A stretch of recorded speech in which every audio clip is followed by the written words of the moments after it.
tungkol kay Kristo, pangangaral tungkol kay Kristo, ay nasa Biblia, pero dadawalan po ang Ebanghelyo ni Kristo. Ang kanyang naging kamatayan at ang kanyang muling pagkabuhay. Wala kang ibang titingnan sa Biblia kung hindi yung naging kamatayan ni Kristo at yung kanyang muling pagkabuhay. Yun lang po ang Ebanghelyo. Ang Ebanghelyo, ulitin ko, ay yung siya'y namatay at siya yung muling nabuhay. At anong sabi sa Roma chapter 1, verse 16? Tingnan natin ito, Roma chapter 1, verse 16. Hindi ko ikinahihiya ang Ebanghelyo sapagkat ito yung kapangyarihan ng Diyos. Kaya kung ang Ebanghelyo, hindi mo alam, walang kapangyarihan ng Diyos sa buhay mo. Maliwanag ang sinabi ng blueprint ng Bible. Ang Ebanghelyo ni Kristo, ang mga bagay tungkol kay Kristo sa kanyang kamatayan at kanyang muling pagkabuhay, ito ang kapangyarihan ng Diyos. Nung una, hirap na hirap ako. Sabi ko, parang ang hirap naman. Although hindi ko naman itinatanggi na ang Biblia ay salita ng Diyos. Ay ang problema ko nga, dahil ang akala ko, ito ang Ebanghelyo ni Kristo. Ang lagi pumapasok sa isip ko, kailangan pinabasa ko yan mula simula ng katapusan. Para kapag ang binasa ko lang ay simula at hindi ko binasa yung gitna at hindi ko binasa yung katapusan, parang kulang. Pero nung sa tagal ng panahon, ang Ebanghelyo po ni Kristo ay dadalawa. Yung kanyang naging kamatayan at yung kanyang muling pagkabuhay. At yung tungkol doon, yung Ebanghelyo yun, ang sabi, yun ang kapangyarihan ng Diyos. Ang akala ng tao, Lord, akala ng tao, ano sabi nga din sa Matthew 7, verse 20? Tingnan natin ito. Matthew chapter 7, verse 20. 21. Ayun ang sabi. Hindi bawat nagsasabi, Panginoon ba yun papasok sa aking karya, kundi yung gumaganap lang ng kalooban ng aking Amang nasa langit. Hindi lahat ng tumatawag sa Diyos ay nakakatanggap ng tugon ng Diyos. Hindi lahat. Bakit? Ano sabi nga ulit sa Roma chapter 1, verse 16? Bakit hindi lahat nakakatanggap ng kapangyarihan ng Diyos, tulong ng Diyos, damay ng Diyos, pag-ibig ng Diyos, pagpapala ng Diyos, sapagkat ang kapangyarihan ng Diyos ay nasa Ebanghelyo. Kaya may Bible. Kaya dapat magbasa. Kaya dapat alam ang ibig sabihin ng Ebanghelyo. Inulit ko, dadalawa pong Ebanghelyo ni Kristo. Yung kanyang naging kamatayan at yung naging kanyang muling pagkabuhay. Ngayon, kung wala ka roon sa dalawang yun, walang kapangyarihan ng Diyos na pwedeng tumulong sa iyo pag tumatawag ka. Kaya hindi nagtataka yung iba ng halamig. Yung iba nagsasawa. Yung iba hindi na, hindi siya lalong nahihikayan. Bakit? Wala naman talaga siya nararamdaman eh. Pero doon sa mga nakakaranas ng kapangyarihan ng Diyos, nakakadama ng kapangyarihan ng Diyos, ang sabi ng Biblia, kaya sila nakakadama ng kapangyarihan ng Diyos, ng kalapitan ng Diyos, ay dahil saan? Sa Ebanghelyo. Alam nila yung Ebanghelyo. Kaya kapag ang Ebanghelyo hindi mo alam, at hindi ka nabubuhay dito sa dalawang ito, doon sa kanyang naging kamatayan at sa kanyang muling pagkabuhay, walang kapangyarihan na tutulong sa iyo. Eh paano natin lalabanan ng Diablo? Saan tayo kukuha ng lakas laban sa kanya? Saan tayo kukuha ng lakas kapag umaatake na siya? Kapag siya ay naririyan na. Pastor, totoo ba yun? Yes! May oras, panahon na darating siya sa buhay mo. No? Haharapin ka niya. Aatakihin ka niya. Hallelujah! Darating yung araw na yun ang aking laging pinag-iisipan na nawa pag dumating ang panahon na yun, tayo lahat, ikaw ay handa. Ikaw ay matakal na haharap sa Kanya. Kaya ang lagi kong dalangin, nawa Lord, itong salita mo, itong Ebanghelyong ito, itong iyong kamatay, muling pagkabuhay, ay totoong nasa sa amin lahat. Anong sabi sa aklat ng Roma? Sa aklat ng Peter chapter 5 verse 8? Maging mapagpigil, kayo maging mapagpuyat, ang inyong kalaban na Diablo na gaya ng liyong umuungal ay gumagala, humahanap ng masisira. Maring sabihin natin ganito, So parang ang tagal-tagal ko na pero hindi ko pa yata nararanasan na inatake ng Diablo. Baka patay ka na. Baka nalapa ka na ng Diablo. Baka yung gusto na ng Diablo ang nangyayari sa buhay mo. Yung isip ng Diablo na ang nasa isipan mo. Kaya hindi mo na ngayon maano. Nagiging normal sa atin. Ano sabi ng Bible? Paano natin lalabanan yung Diablo nito? Sa verse 9, ano sabi dyan? Siya'y labanan ninyong matatag saan? Sa inyong pananampalataya.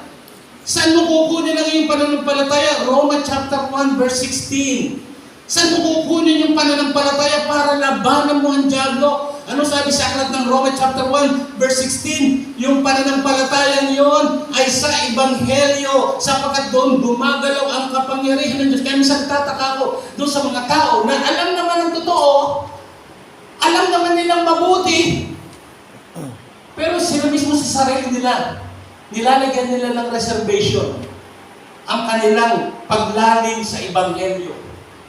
Yung kanilang paglago sa Ebanghelyo. Hallelujah! Binibigyan nila ng reservation. Ano ibig mo sabihin, Pastor? Kahit pwede naman silang manalangin, hindi nagpe-pray. Kahit pwede silang dumalaw, hindi sila dumadalo. Sapagkat nakakala nila basta ako'y tatawag kay Lord. Mga kapatid, hindi po yan. Hallelujah! Kaya sabi ko sa inyo, dadal mo po ang Ebanghelyo. Si Kristo'y namatay at si Kristo ay muling nabuhay. Doon sa kanyang kamatayan, doon na pasama lahat ang ating dating pagkatao kung ikaw ay sumasampalataya. Kung ikaw ay sumasampalataya sa Panginoong Hesus, yung naging kamatayan ni Kristo, yon ang resibo mo. Kung bakit sinasabi mo, Lord, ako ay binago mo, ako ay patay na sa kasalanan, hinubad mo na sa akin ang aking dating pagkatao.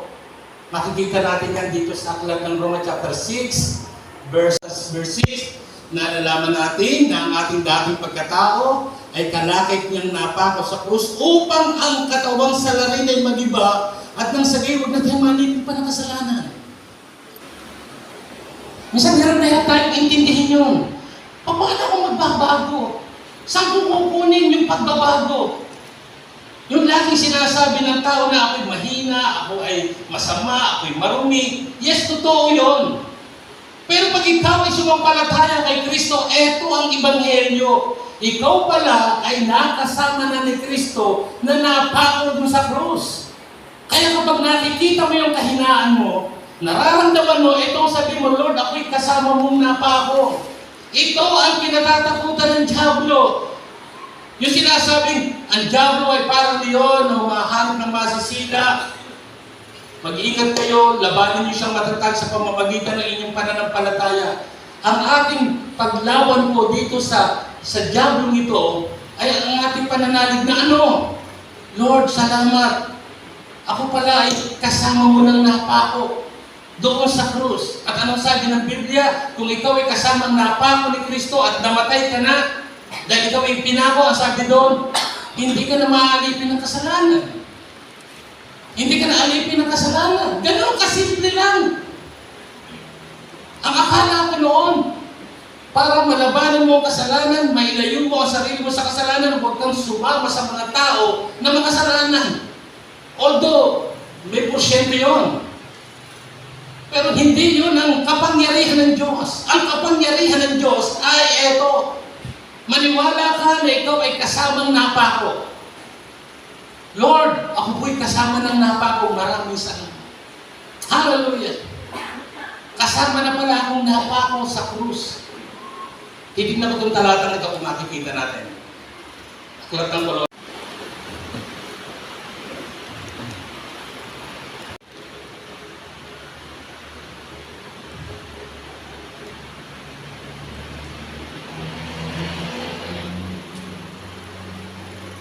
Sa chapter 2, verse 11 hanggang verse 12. Ano sabi dyan? Colossus chapter 2, verse 11 hanggang 12. Sa Kanya, tinuli rin kayo ng pagtutuling hindi gawa ng kamay, kundi sa pagkahubad ng katawang laman sa pagtutuling ni Kristo. Yan po ay bahagi ng kamatayan natin. Yung kung tinutuloy po dyan, medyo lalagay ko yung background, yung kasing circumcision, yung physical na circumcision, ang Israel lang po meron ganun noon. Sila lang ang mga lalaki ay sinicircumcise after ng 8 days. Paglabas, doon nakikilala na sila ay makadiyos. O sila ay kapiling ng Diyos. Pero hindi ganun ang nais ng Diyos na makita doon sa tinatawag niyang circumcision. Ang gusto niya, mawala sa iyo yung kasalanan. At ang sabi ng Bible, ito ang ginawa ni Kristo. Siya ang gumawa na ikaw ay mahubadan. Saan? Doon sa dati mong pagkatao. Hindi mo kayang alisin ang dati mong pagkatao. Hindi mo kayang alisin yung dati mong iniisip. Hindi mo kayang alisin yung dati mong sinasalita, dati mong inuugali. Pero yun ay nawala sa pamamagitan ng pagkapako ni Kristo. Hallelujah! At anong sabi sa verse 12? Ngalabing nakalakot niya sa bautismo ng kay muling binuhay, nakalakot niya sa pamamagitan ng pananampalataya sa paggawa Diyos ng muling bumangon sa kanya sa mga patay. Nandun na naman yung salitang pananampalataya. Hindi nakakakilos ang Diyos sa isang tao na hindi siya nananampalataya sa Ebanghelyo ni Kristo. Hallelujah! Dalawa lang, isang kamatayan at isang muling pagkabuhay. Sabi ng Bible, na si Kristo ay namatay, ikaw ay kasama rin namatay. Kaya ang pagbabago mo ay nasa pananampalataya mo kay Kristo. Hallelujah! Paglalo sa Lord, salamat, ako po ay kasama ng napako ni Kristo doon sa krus. Patay na po ako sa kasalanan. Hinubad mo na sa akin yung aking dating pagkatao, yung aking pagiging laman, maging yung sumpa ng kasalanan, yung sakit, karamdaman, kahirapan at kamatayan, lahat ng yun ay inalis. Lahat ng meron sa kasalanan, inalis sa iyo. Lahat ng meron sa kasalanan, inalis sa iyo dahil ikaw ay sumasampalataya sa Ebanghelyo ni Kristo na ano? Ako'y kasamang napako sa krus. Hallelujah! Ngayon, ito maganda. Paano naman ako napasama sa pagkabuhay na magmuli? Paano ako napasama noon sa muling pagkabuhay ng Panginoon? Basahin din natin yung Colossus chapter 3,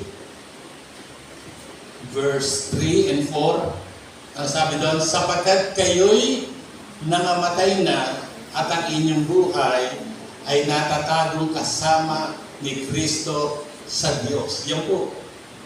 Kung bakit ikaw ngayon ay nananampalataya, ikaw ay kasama sa muling binuhay, sapagkat sinabi ng Bible na yung ating buhay ngayon ay inilagay, inilapit, isinama ng Diyos Ama kay Kristo Jesus. Kagaya na sinabi ko, hallelujah, hindi mo binuhay si Kristo at pagkatapos binuhay ka rin na magkahiwalay at ngayon inuutosan ka ng Diyos, ikaw, binuhay na kita, ang gagawin mo,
taong may sakit at lumalala ang sakit, ano ang kanya nakikita sa dulo? Ano ang nakikita ng taong may sakit? Lumulubha ang sakit, walang pera, walang doktor. Ano ang kanyang huling nakikita? Kamatayan. Pero sabi nito, si Kristo na muling nabuhay, hindi naghahari sa kanya ang kamatayan. Amen. Yan ay para sa iyo. Kung sasampalataya ka, sa Bible po meron tao, marami pong patotoong Bible, meron tao dito na tumanda pero hindi humina, hindi nawala ang kanyang lakas. Number 1 na si Moises, hindi nagbago ang lakas. Si Caleb, hindi nagbago ang lakas. Si Samson, sobra ang lakas. Si Elias, daig pa ang kabayo pag nagtakbuhan. Dahil sumasa kanya yung biyaya. Itin mo, gano'ng kaganda ang Ebanghelyo, ang sarap pa ng makinig. Dahil dito, wala po kayong gagawin kundi makinig at sumampalataya. At itong inaalok sa atin ng Diyos. Nang si Kristo'y namatay, at si muling nabuhay, hindi na siya mamamatay. Kaya tayo pupunta lahat sa langit. Amen. Hindi na tayo mamamatay. Dahil sa kasalanan. Bagamat ang kasalanan ibabayaran ng kamatayan sa impyerno, hindi ka na pupunta roon. Bakit? Si Kristo nagbayad na noon. Binayaran na ni Kristo yun. Sinigurado ni Jesus na ang iyong utang pagdating ng araw sa kamatayan, patungo sa impyerno, hallelujah. Ano pag sinusukat ko ang impyerno, ganito pa lang sinusukat ang impyerno. Pag ikaw pala'y nabuhay sa mundo, mula sa pagkasilang sa iyo, hanggang doon sa araw ikaw ay namatay. Kasabihin natin talaga, ang salitang kahirapan hindi mo alam. Dahil hindi mo naranasan. Sabihin natin, gano'n ang buhay mo. Hanggang sa ikaw ay namatay. Na hindi mo kinilala ang Panginoon dahil sa sobrang yaman mo, sa sobrang pera mo. Ngayon ito, ang sabi ng aking pag-iisip, sa unang araw pa lamang sa impyerno, hindi mo maaalala na buhay ka ng 100 taon sa sobrang kaligayahan. Never. Pag ikay nakarating sa impyerno, yung 100 taon na ibinigay sa iyo para makarinig ka ng Ebanghelyo ay hindi mo narinig o hindi mo pinakinggan, sa unang araw pa lamang mo sa impyerno, hindi mo maaalala na ikaw ay nabuhay ng 100 taon sa kaligayahan. Bakit? Sobrang hirap. Ang tanong, nabuhay ako 100 taon na hindi ko kumikilala sa Diyos. Siguro 100 taon din ako sa impyerno. No. Walang 100 taon sa impyerno. Walang 100 taon sa walang hanggan. Sa walang hanggan, nakaka-10 million years ka na, magsisimula pa ng uli ang walang hanggan. Kaya sana mamulat kayo. Ito lang ang pag-asa natin. Wala ibang pag-asa kung hindi si Kristo. No? Walang ibang pag-asa.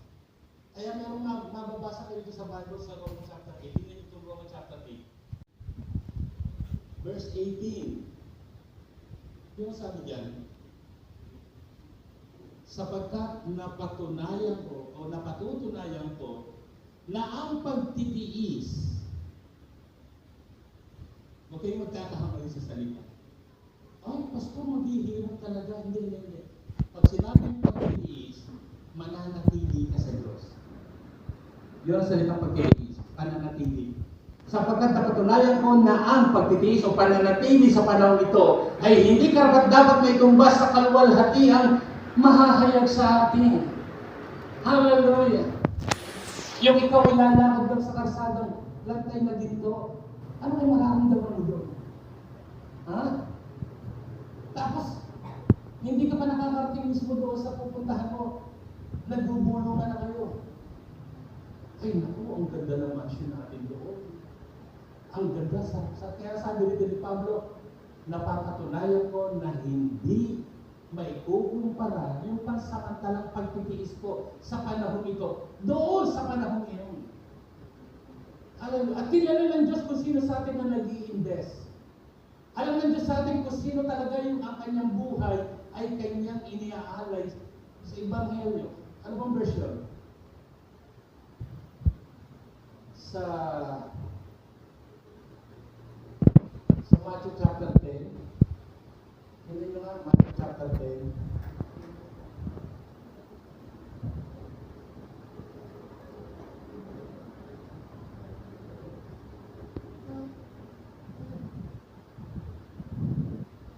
Marcos na lang, chapter 8, verse 35.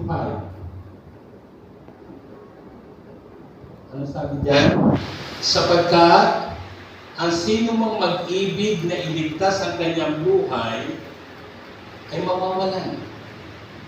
Ngunit ang sino mang mawalan ng buhay dahil sa akin at sa Ebanghelyo, ayun na naman, Ebanghelyo, binanggit naman yung Ebanghelyo, ay maliligtas. Sapagkat, verse 36, alam mo ba pakinabangan ng tao? Kung sakaling makamtam niya ang buong sanlibutan, meron ba kinarinig na ganito? Ang nadidinig nyo lang sa YouTube, yung mayayaman, yung sobrang yaman na tao. Pero wala kang tao na nakabili ng mundo. Pero ang sabi ng Bible, kahit makamtan mo na ang buong mundo, ikaw na may-ari ng mundo, sabi ng Bible. At mapapahamak ang iyong buhay. Ano ibibigay mong katumbas dyan sa buhay mo? Ibig sabihin, magiging pala mundo, mapapahamak ang kaluluwa mo. Dahil hindi ang mundo, hindi ang kayamanan ng mundo, hindi ang mga bagay na nasa mundo, hindi kung ano ang uso ng mundo, magbilig ka sa buhay mo. Sabi ulit sa verse 35, ang magbilig ka sa buhay mo. Ay kung ikaw ay mabubuhay sa Panginoon at sa kanyang Ebanghelyo. Ano ulit sabi sa verse 36? Verse 36, sabi po ulit sa verse 36, kahit ikaw ang may-ari ng sanlibutan, hindi mo kayang bayaran ang kaligtasan. Hindi mo kayang bayaran.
natin po ng diagram. Ako'y masama. 6 na araw akong nabubuhay sa masama. Nung linggo, sumampalataya ako. Kasi nasa loob ako ng simbahan. Ang sabi ng Bible, dahil ako'y sumampalataya, bagamat ako'y masama, makasalanan marumi, ako ay inaaring ganap. Pero pagdating ng Lunes, balik ako sa kasalanan. Balik ako sa kasalanan, Martes kasalanan, hanggang Sabado ulit. Ay na-aksidente ako. Na-aksidente ako. Nasaan ako? Nasa pagiging ganap o nasa pagiging masama? Nasaan ako naman? Nasa pagiging masama. Dahil ang nakasulat, bagamat ikaw ay masama, bagamat ako ay makasalanan, pwede akong maging ganap, matuwid, banal, walang kasalanan sa mata ng Diyos kung ako'y sasampalataya kay Kristo. Hallelujah. Ang sinasabi ko, yung iba nilalaro. Nilalaro. Yung sinasabi ko, sumasampalataya pero namumuhay sa kasalanan. Sana ganito maisip mo ito. Ako'y masama. Alam ko ako'y hindi kalulugdan ng Diyos dahil ako'y masama. Pero nabasa ko, sinabi ng pastor, na kung ako'y sasampalataya, aarayin ako ng Diyos na ganap. Anong magiging desisyon ko? Anong gagawin kong desisyon sa buhay ko? Magpapatuloy akong magpakasama? O magpapatuloy akong sumasampalataya? Eh, sabi, pag ako'y nananampalataya, ako'y inaaring ganap ng Diyos. Ako'y inaaring ganap ng Panginoon. Bagamat ako ay masama sa pananampalataya ko yun. Kaya ang mangyayari po ay babasahin ko salita ng Diyos para mamuhay ako sa pananampalataya.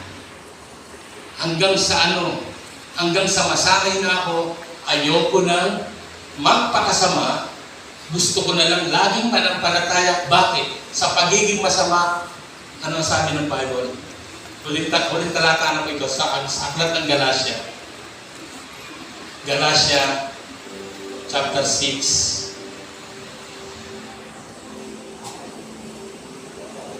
Sa verse 7, tingnan niyo po ito. Galatia chapter 6 verse 7. Huwag kayong padaya. O huwag kayong makinig sa mali. Ang Diyos ay hindi napabibiro.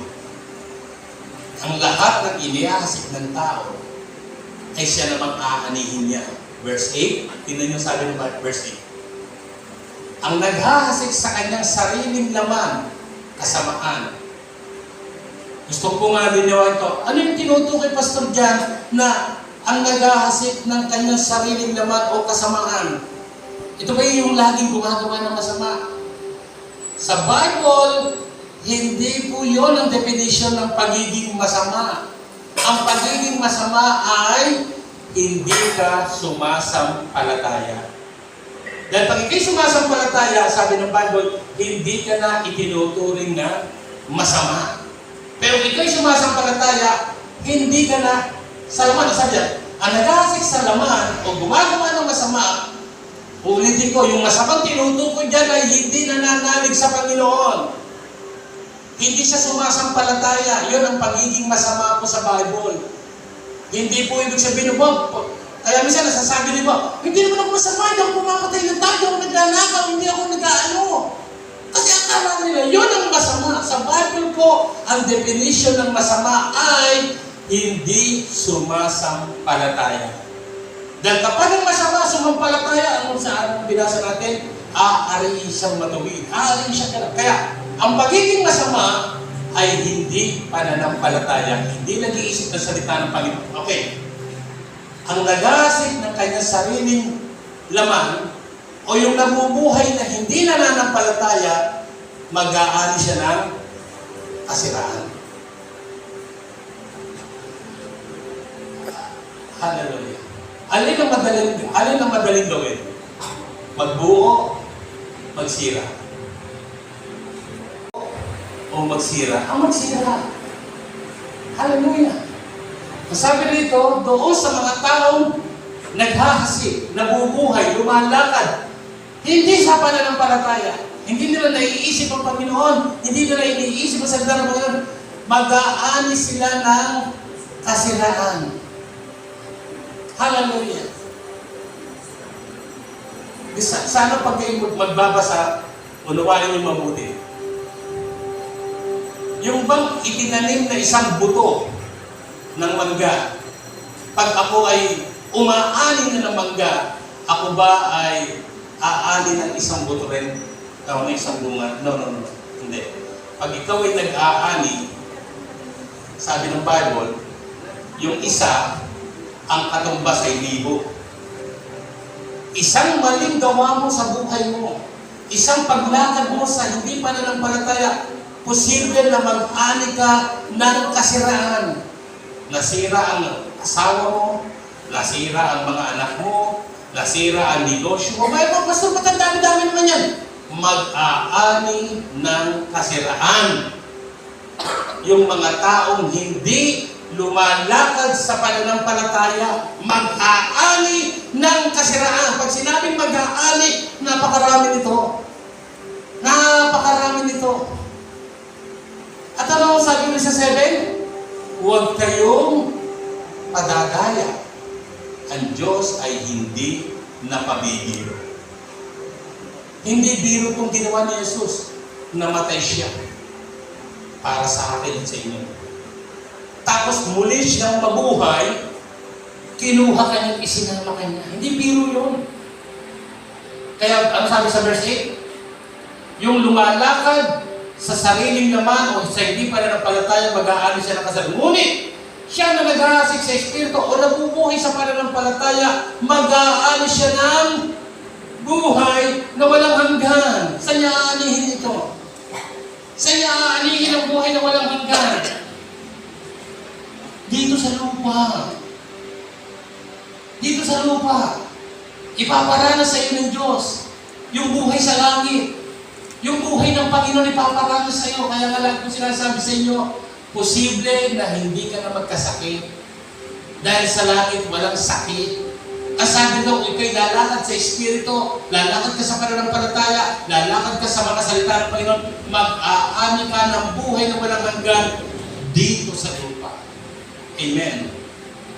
So, yun po ang ating Ebanghelyo. Kaya mga kapatid, tandaan nyo, ang Ebanghelyo ay dalawa lang. Pagkamatay ni Kristo at muling pagkabuhay. Kaya po lahat ito ngayon. Hallelujah.